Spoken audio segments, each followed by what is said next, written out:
This channel does not promote any violent, harmful, or illegal activities. All content provided by this channel is meant for an educational purpose only. কেন্দ্রের এই নয়া বিল আসলে লক্ষ্য গ্রেফতার মুখ্যমন্ত্রীদের। বিলের বিরোধিতায় গর্জে উঠলেন মুখ্যমন্ত্রী Mamata Bandyopadhyay. Black day, black bill. সমাজ মাধ্যমে লিখলেন মুখ্যমন্ত্রী, দেশে সুপার ইমার্জেন্সি চলছে, গণতন্ত্রকে শেষ করার চেষ্টা চলছে, এসআইআর এর নামে ভোটারদের গণতান্ত্রিক অধিকার কেড়ে নেওয়া হচ্ছে, কেন্দ্রের দমনমূলক নীতির সমালোচনায় মুখ্যমন্ত্রী, বিচার বিভাগের স্বাধীনতা কেড়ে নেওয়ার জন্যই এই বিল। হিটলারের পদক্ষেপের সঙ্গে তুলনা টেনে কেন্দ্রকে আক্রমণ করেছেন রাজ্যের মুখ্যমন্ত্রী মমতা বন্দ্যোপাধ্যায়।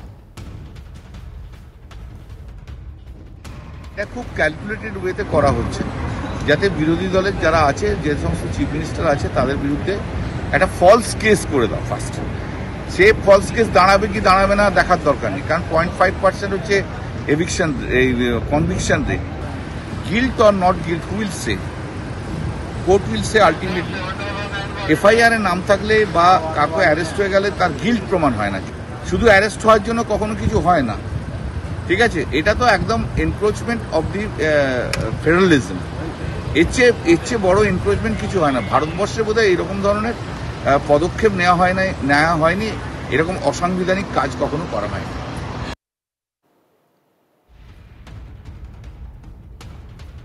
সরব অভিষেক বন্দ্যোপাধ্যায় গ্রেফতার হলে জনপ্রতিনিধিদের অপসারণে নতুন বিল নিয়ে কেন্দ্রকে তীব্র আক্রমণ করেছেন তিনি। নির্বাচন কমিশনের অপব্যবহার করে এসআইআর এর ব্যর্থ চেষ্টা, এবার ইডিকে ব্যবহার করে বিরোধীদের নেতাদের নিশানার চেষ্টা। রাজ্যে সরকার ফেলতে সব রকম চেষ্টা করা হচ্ছে, এরা সংবিধানকে বিক্রি করে দিচ্ছে, এক্স হ্যান্ডেলে পোস্ট করেছেন তৃণমূল সাংসদ অভিষেক বন্দ্যোপাধ্যায়। 16, 19, 21, 24 কোনোদিন তৃণমূল করে হারাতে পারেনি, ওরাই ক্রমশ ছোট হয়ে যাচ্ছে। ফলে ওইসব ফালতু কথা বলে লাভ নেই। ওরা যেটা করছে সেটা অত্যন্ত খারাপ, এটা এমার্জেন্সির থেকে বেশি খারাপ। অঘোষিত এমার্জেন্সি বলবো না, এমার্জেন্সি থেকে বেশি খারাপ জিনিস। যে কোনো সময় ইলেক্টেড একজন চিফ মিনিস্টারকে ওরা সরিয়ে দিতে পারে, এই রাইট ওরা নিয়ে আসছে কনস্টিটিউশন অ্যামেন্ডমেন্টের নামে। এটা কখনোই, এবং গায়ের জোরে আনছে। সমস্ত বিরোধীরা এত যদি বিরোধিতা করে, তাহলে সেটাকে সর্বদলীয় জায়গায় নিয়ে যাওয়া উচিত, কোথাও আলোচনায় নিয়ে যাওয়া উচিত না। তা করবে না, গায়ের জোরে শুধু মোদি হ্যায় তো মুমকিন হ্যায়। এই নিয়মটা বা এই আইনটা আনা হচ্ছে স্বচ্ছতা রাখার জন্য, যাতে ক্রিমিনালাইজেশন কম হয় পলিটিক্সের। সেই জন্য আমি বুঝতে পারছি না তৃণমূল কংগ্রেস সহ অন্যান্য বিরোধীরা এত হতাশ কেন নিজেদের উপর। তারা কি ভাবছে সারা জীবন বিজেপিরই প্রধানমন্ত্রী থাকবে? আমি বুঝতে পারছি তৃণমূল কংগ্রেসের ভয়ের কারণ আছে। অন্য বিরোধীরা হয়তো অত চিৎকার চেঁচামেচি করবে না, করলেও অল্প করবে, গাঁইগুই করবে। তৃণমূল গলা ফাটিয়ে চিৎকার করবে, কারণ তৃণমূল যে হারে দুর্নীতি করেছে, ওই পরিমাণ দুর্নীতির জন্য তো তৃণমূলের সব নেতাদেরকেই জেলের ভেতরেই থাকার কথা, এবং জেলের ভেতরেই ক্যাবিনেট বসবে এরকম একটা প্ল্যানও ছিল বলে আমার মনে হয়। তো এই আইন পাশ হয়ে গেলে সেইটা আর হবে না, কারণ ক্যাবিনেটে কেউ থাকতে পারবে না, বিহাইন্ড দ্য কার্টেন ক্ষমতা ভোগ করবে। It is a completely draconian thing.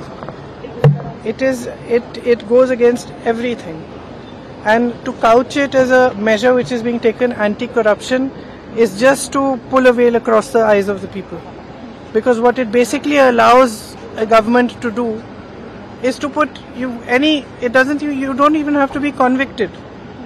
Tomorrow you can put any kind of case on a chief minister and put him in jail for have him arrested for 30 days without even him being convicted, and then he ceases to be chief minister. It's there plain for everybody to see. So I think that it's absolutely wrong. It's anti our constitution, it's against our constitution, it's undemocratic, and it's very unfortunate. রাজনৈতিক জীবন যেরকম অস্বচ্ছ হয়ে গেছে, তাতে স্বচ্ছতা আনার প্রশ্নে একেবারে সঠিক একটা বিল আনা হচ্ছে। এই বিলের যে প্রভিশন সম্পূর্ণ সঠিক, এবং এটা আনাই উচিত।